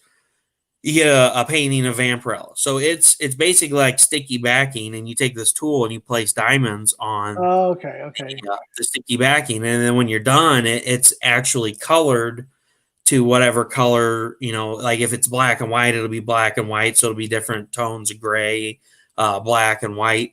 Or if you get it in color, of course, it's going to have the color stones in it. But it's like they turn out really cool. So one of the things I was looking at doing is doing like a limited run of, offering that on the Kickstarter. I was like, that'd be really cool because those are fun to do. And they're not that expensive either. It's only like, $50 to get a decent sized one, at least from what I was looking at. I don't know after shipping and all that. But I was like, that'd be really cool just to be like, jump in and drop something crazy like that out of nowhere. And if nobody buys it, nobody buys it. But if if a couple of people buy it, it's something cool that they have that will never be offered again. That's cool. Just make sure I'm going way out there on stretch goals and add-ons and stuff. I'm just like looking into all this cool stuff because I took off this week from work, so I've been. Because with everything that's been going on, I got these MRIs going on this week. I got one Thursday and I got one Friday. So hopefully we can get to the root of all this stuff. So like now I'm like, all right, I'm home on top of homeschooling the kids. Like what kind of crazy stuff can I just like add on to the Kickstarter like out of nowhere? Just be like, oh yeah, we're going to rock this Kickstarter. And here we go. We've got this Xenonanite Titan. 9-inch collectible statue. Oh my god! Limited to 5. Buy it now. Just whatever I can find. I want to find stuff that's cool and it relates to the project, and I want it to be different. Everybody offers the same stuff: stickers and posters and prints and metal cards and stickers. And I'm not saying I'm not going to include that stuff, and I'm not tearing down anybody that uses that stuff.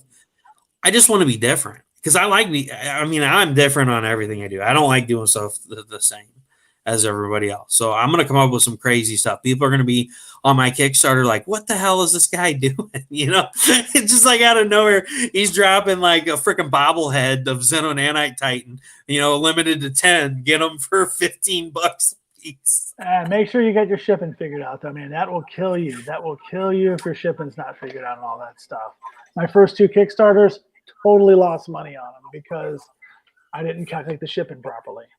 So that's always the advice: is make sure you know how much it's going to cost to ship that 14-foot bust of your main character there. Hey, we were just talking about Naughty Fairy Stripper Assassin. Yes. Yeah, we were talking about that before the show. You're like, what is that? And I was like, that's Wendy's book. So yeah, we're just looping it all around. Yeah, call for your Macho Man. Yeah, if you haven't shot your Kickstarter video, I sincerely consider doing that if I was you. Doing it What's as that? the Macho Man. If you haven't shot your Kickstarter video yet, do it as Macho Man. Just do the whole thing. Snap it to a comic or something, Yes. Well, see, now mine's not a comic, so mine's actually it's a novel. It's a 200-page novel. Snap into a novel, even better. See? Yeah, and so I have 10 pieces of art, so each chapter has a chapter illustration for it, and so it ties into it. Like, here's the main character. I'll just flash you a picture real quick of it. Let's see it. Dog.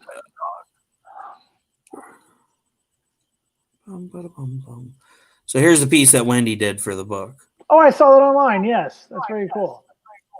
Yeah, so that's Raziel Stevens, aka Xenonanite Titan, right there. And so each artist did something different on theirs. I didn't want everybody's art to be the same, so all 10 pieces are totally different. I'm like, hey, this is the base art for the character. You do whatever you want to with it. Just keep it close to the color scheme and looking like the character. Like do your own thing. Who did that one? Like Steph did his completely different with the free floating armor. And then you had Wendy had hers with, like the mid-level armor where he just had the light armor plating on him. And then, then you have Chris McJunkins where he's like in full badass battle mode.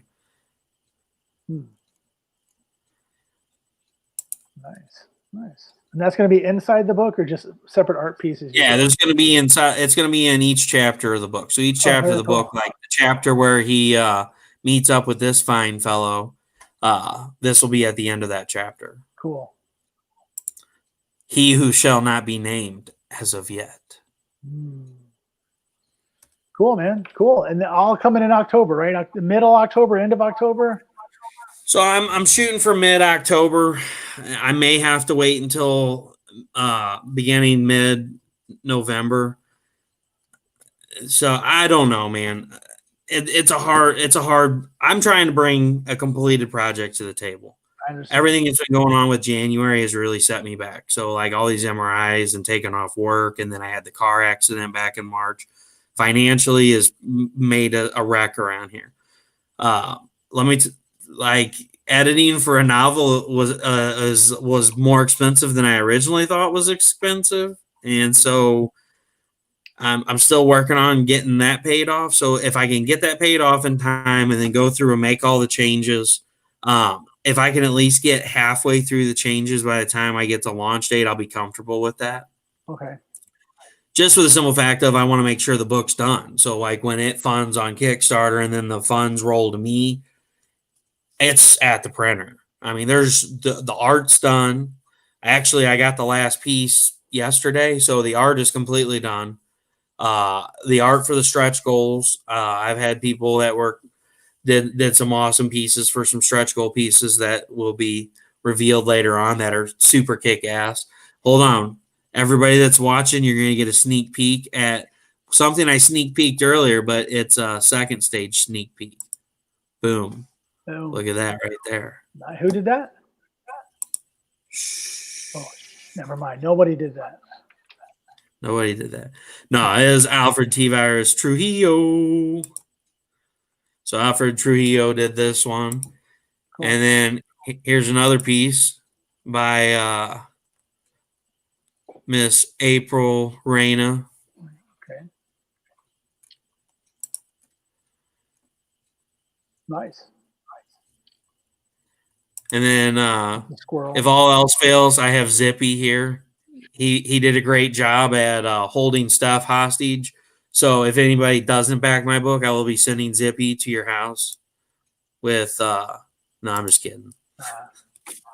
I forgot to flash that up there when Steph was on here earlier. I was gonna whenever we started the show, I was gonna mess with Steph. That's one of the things Steph and I, every time we have shows, we always like just bust each other's chops the whole time. And so I was really hoping he was going to be here at the start, because I was going to be like, one of the new sponsors for Rust Explode Studios is Zippy. The squirrel.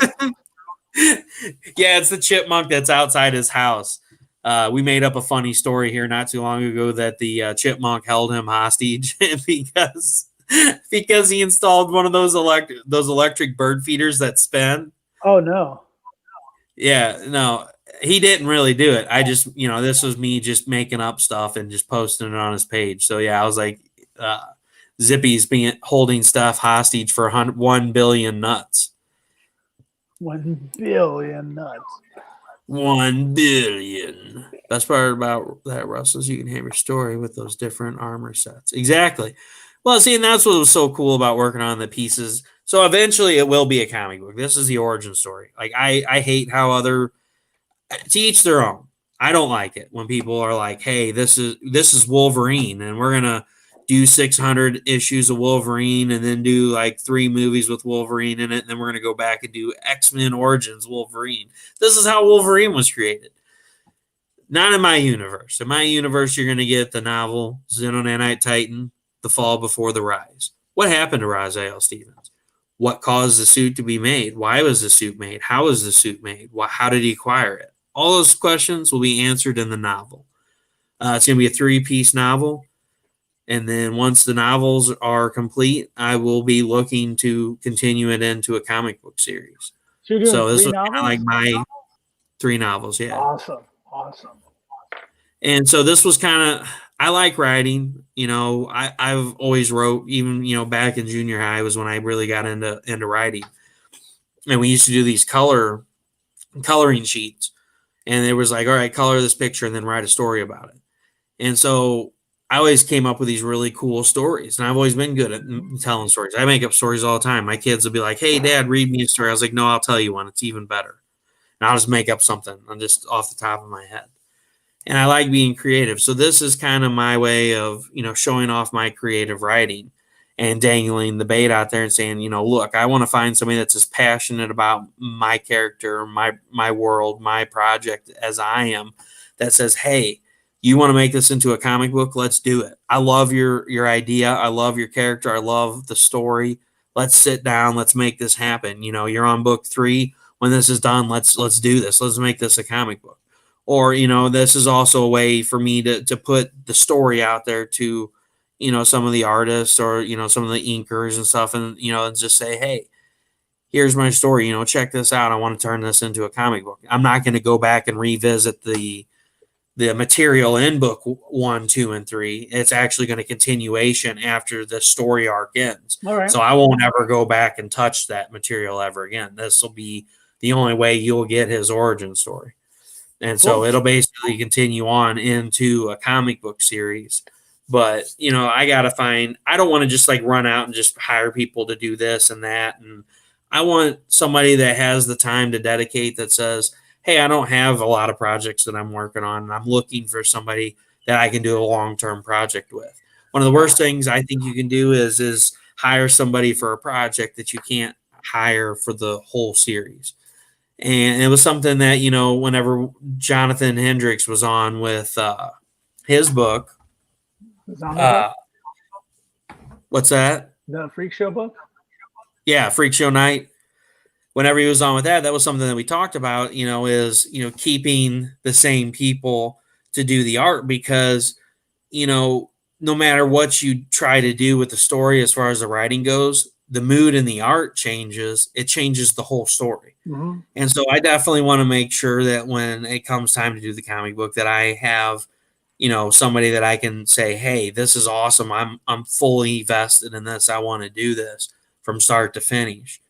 And I know sometimes, stuff happens and people will drop off, it's something that you can't help. But I at least want to have the satisfaction of knowing that, I should have this person for the whole time because they love the story and they're fully vested in it. I want a symbiotic relationship. I don't want to just hire a bunch of people that don't care about the project. They just want to make it. I want to hire people that are as passionate about it as I am, that are like, hey, this story is awesome. This character is awesome. We're going to take this places. That's what I want. I hear you. No, I had a similar situation back in about 3 years ago, Zach and I, my creative director, put together a book, hired an artist, and she flaked out before she finished the first issue. But she did such a good job. I was so brokenhearted. I'm like, I'm just done with the project. But we're going back and we're getting an artist, hopefully to match her style at least, to try to salvage the projects. I was such a good book. Like you said, a flaky artist can really set you back quite a bit. Yeah, I mean, and it does. It changes the whole mood of the book. Yeah. I mean, there's no ands, ifs, or buts. I mean, the person that's writing the story, if it doesn't work well with the art and the art has a huge change, I mean, it's just as bad as, you hear a lot of people complain now. You see, some of these comic creators that post these books up and they're like, oh, here's the cover artist for the main book. And then they're like, oh, that art style looks really awesome. And they don't show like the interiors. So you just like automatically assume the guy that did the cover did the interiors. Right. And then these people get these books and they open up to the interior and they're like, who did this? And it's like they really like the art style that's on the cover, but not on the inside of the book, So Right. It's all about who does it. And so Sure. I don't know. I'm pretty stoked. I mean, it's going to be a fun journey. I got another friend of mine, Ed Williams. He was one of the ones that I tried getting on for art exposure. It's taken me over 2 years to finally get him to go online live. We went live, I guess, last month. Okay. But he's working on a project that we may be collaborating on. So that's pretty cool too. So that's the best part about doing this, is making friends and getting these collaborations. Like, hey, we need to get together and we need to work on this. It's like, sure, why not? It sounds fun. Let's do it. Sure. No, it's a whole collaboration too. Once you get that right team together and things are flowing, it's a great vibe. Again, it's like, oh, it is. It's a lot of fun. It's like when you have a good production team working on a TV show and everybody's dedicated to doing the job, you can tell it in the final product. Like exactly by season 6, you're like, oh, people stopped caring here. Yep. Right. So yeah, you get that synergy going. I got to ask, what's that sign over your shoulder? Does that say pants free zone? Yes, this is a no pants. All right. Yeah, it's our other shoulder, but yeah. Oh yeah, over shoulder. Yeah, I was just like, look at what does that say? So there is a story behind this. So we were live on a show, and this has been like several months ago. This has been an ongoing joke for a long time. So this is a pants free zone, $500 fine. So we were on a live show, and Phil Locklear with Demon Nation was on, and he was talking about they were having pizza for dinner. And so I was just joking around, because I'm always talking crap in the comments, just joking around with people, trying to liven up the mood and stuff. And so I was like, hey, man, I'm outside your window. Throw me a bone. He's like, dude, what if I wasn't wearing pants? I'm like, that's fine. It's pantsless pizza. And so it went from that joke to like a legitimate thing. So there's going to be stuff that comes out down the line, possibly. That may end up turning into a book and such, and merchandise possibly. Who knows? So all that will be revealed later on. Right. It's not my place to say, but that's my throwback to it right there. The no pants on $500 fine. Because it's pantsless con 2020. We're virtual, so the only part you see is right here. So like everybody knows neither one of us can have pants on right now. No, I do. So it's just a funny thing to think of. I'm fully dressed. I promise you.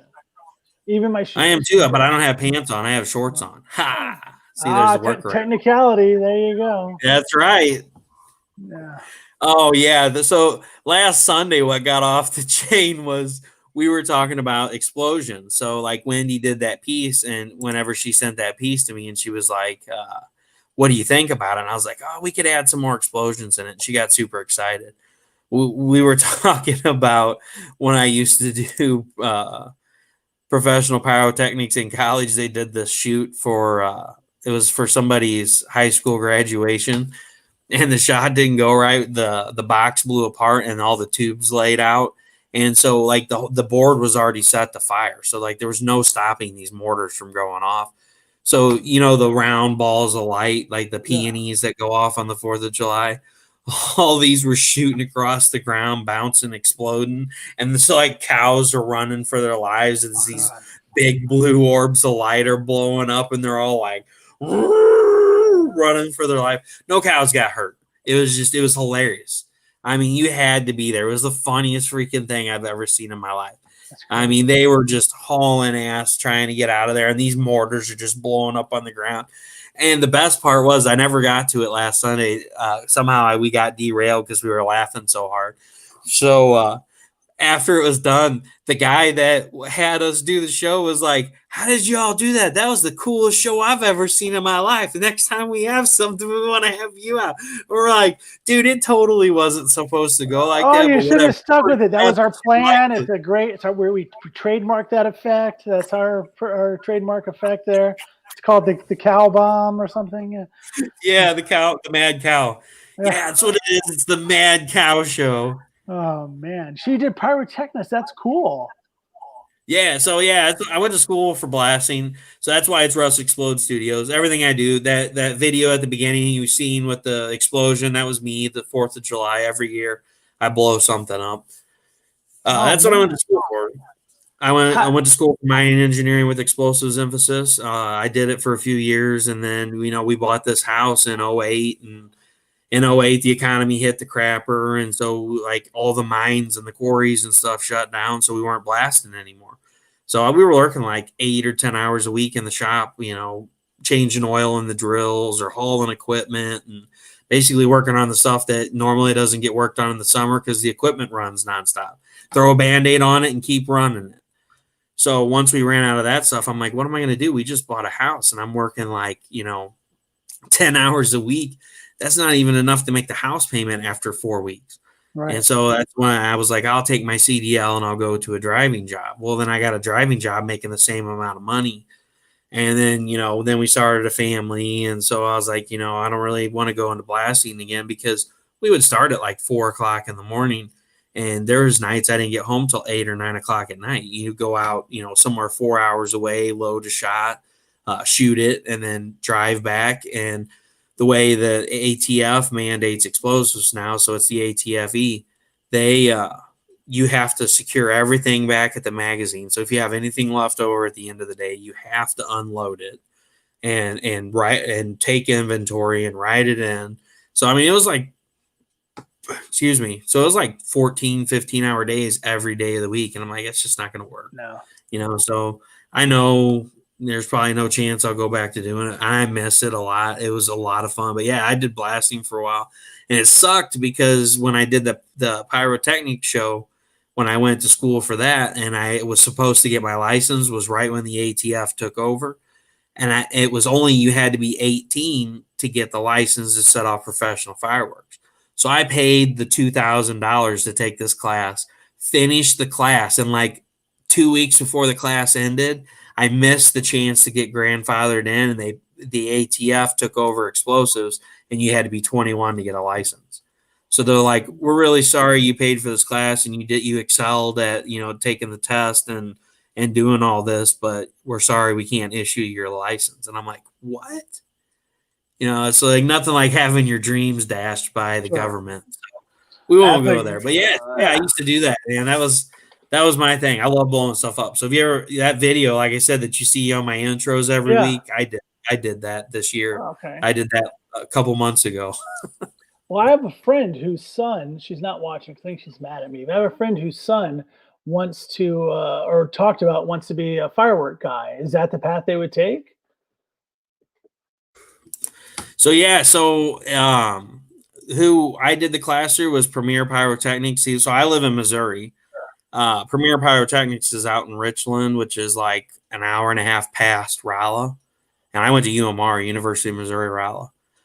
And so we drove there. It was like, I think it was a 1 weekend a month for like, or maybe it was, I don't remember. It's been forever ago. It's been like 18 years ago.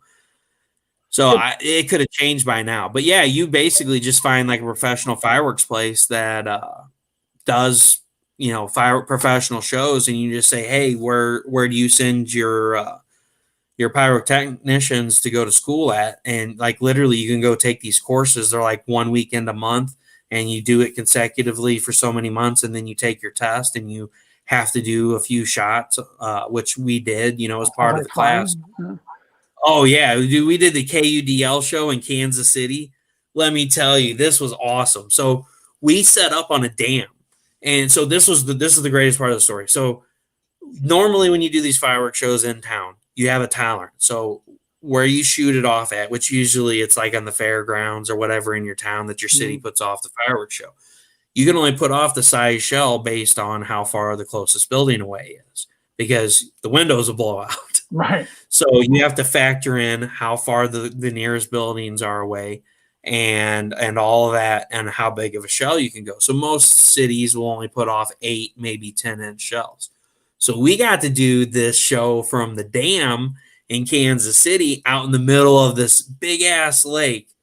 And so we're miles away from any buildings. Like we're just out on this little island out in the middle of this lake.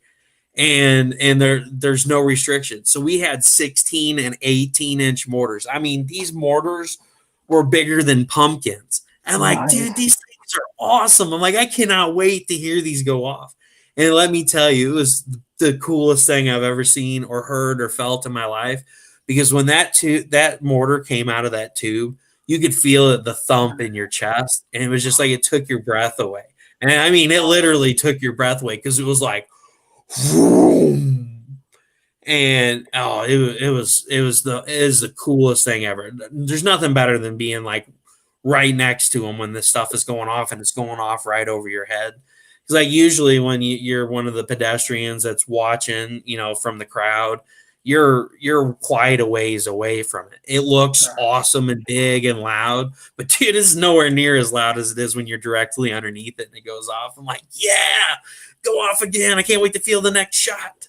Yeah, I think that's what her son wants to do. He wants to be there when they're being launched. So yeah, I'll tell him to look into, find whoever's doing fireworks around here and just ask. See if there's got to be a school somewhere. We're in Florida. We got Walt Disney World. There's got to be a school somewhere, right? Yeah, and I mean, you don't even have, like I said, you don't have to go to school. Like I did mine. Premier Pyrotechnics is the company that does the shots and stuff around here. So they just had a partnership with UMR that you signed up for this class and you went and did it, and then you got your pyrotechnics license. And if your town's ever putting something like that on, if you're friends with the fire chief, talk to the fire chief and the fire marshal, because anybody that sets off a fireworks show, you have to have the fire chief or fire marshal for your town has to be there during the shoot.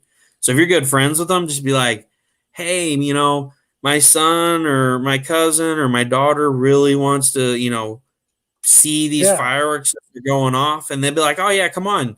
They can come out with us on the shot, because they have to be on scene. Because I tell you what, man, when you have to watch each one when they go off, because sometimes you get a dud like you do when you buy the consumer grade ones, where the mortar won't go off. And so it lands on the ground somewhere. And so you have to count every shot that comes out of the tube versus every shot that goes off in the air, because there's been times where people a week later, they'll be mowing the grass at the fairgrounds, and, you got old Vernon, he's just rolling along on his ride mower, and all of a sudden he lifts 5 feet off the ground because his 8-inch mortar goes off underneath the mower deck. Oh, Lord. So, yeah, it's happened before. I mean, you don't hear about it all the time when it happens, but it does happen. And that's when you have a bad day. You get a phone call that says, hey, whoever set off the show didn't pay attention because the shell didn't go off. And Vernon was out there mowing, and he got blasted into the atmosphere because he ran over this shell. Oh, my gosh. That's awesome. Oh. What's going on, Jake? Howdy, howdy.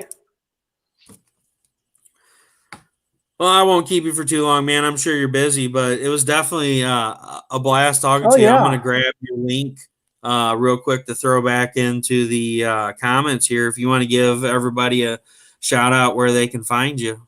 All right. Yeah. Of course, you're putting a link for our Kickstarter.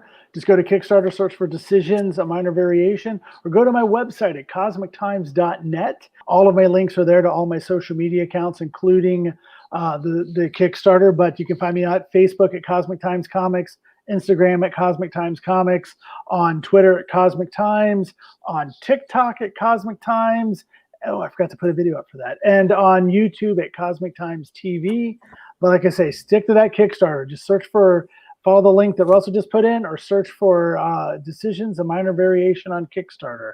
That's what we're working on. I really want to see this book get funded. The sooner we get funded, the sooner I can start throwing in some awesome stretch goals, which include additional pages for the book and a whole new story that'll be added to get 3 stories instead of 2.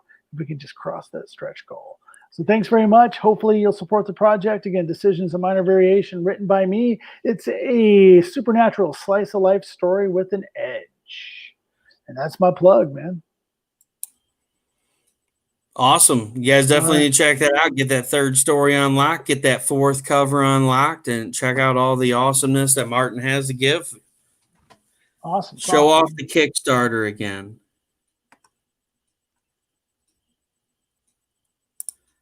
I don't know if it'll let me open it again. Hold on.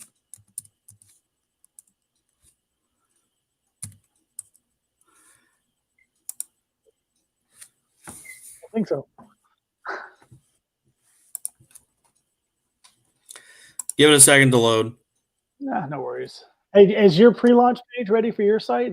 Or your Kickstarter, is that accessible yet or not yet? Yes, it is. So I do have the preview available. I have shared it with a few people so they can go in and check things out. But yes, my pre-launch is up. It's tagged. Good. It's at the top of the timeline on Rust Explode Studios. So yeah, you can go on there and hit notify me on launch. It's ready to rock and roll.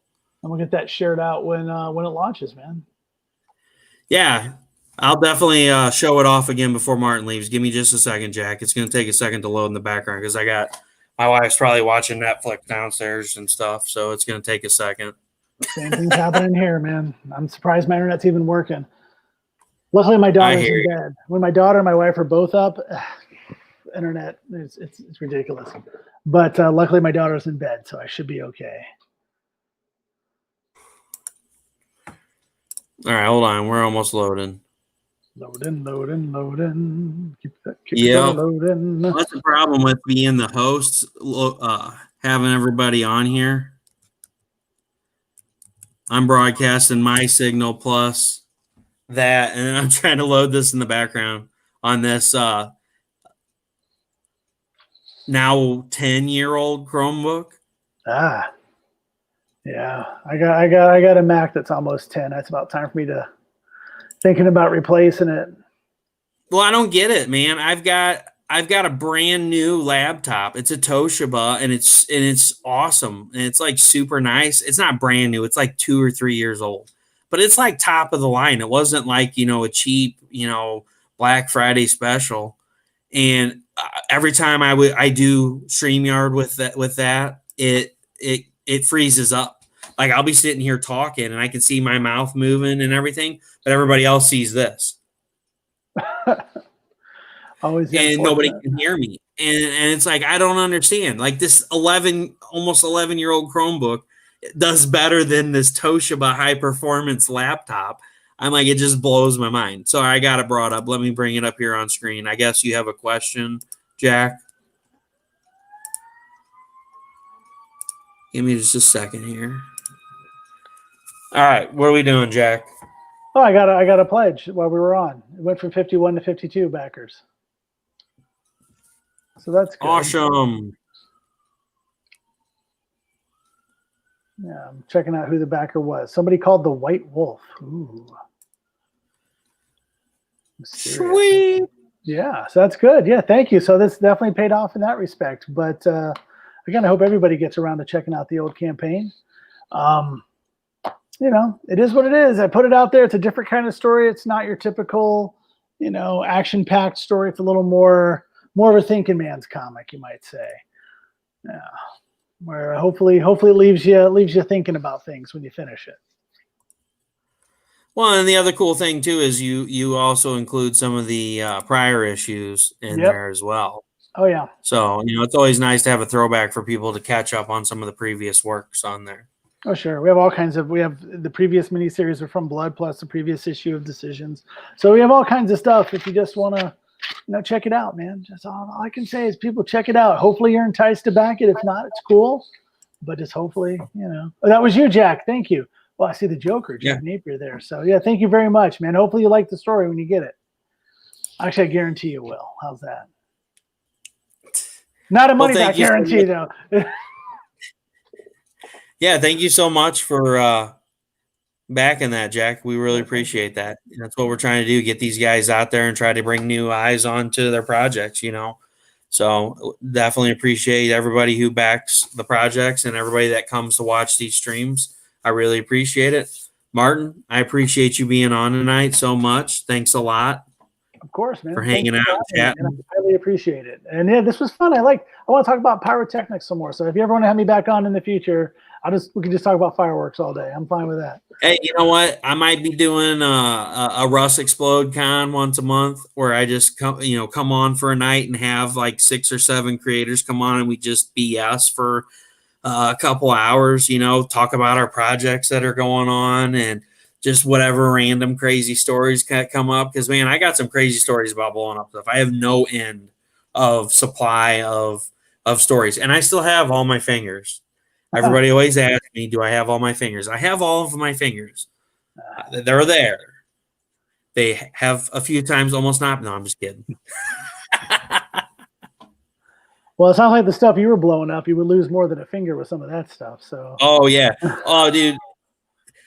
We'll end on a cool story before I kick you to the green room. So we had to do class whenever we were talking about high explosives.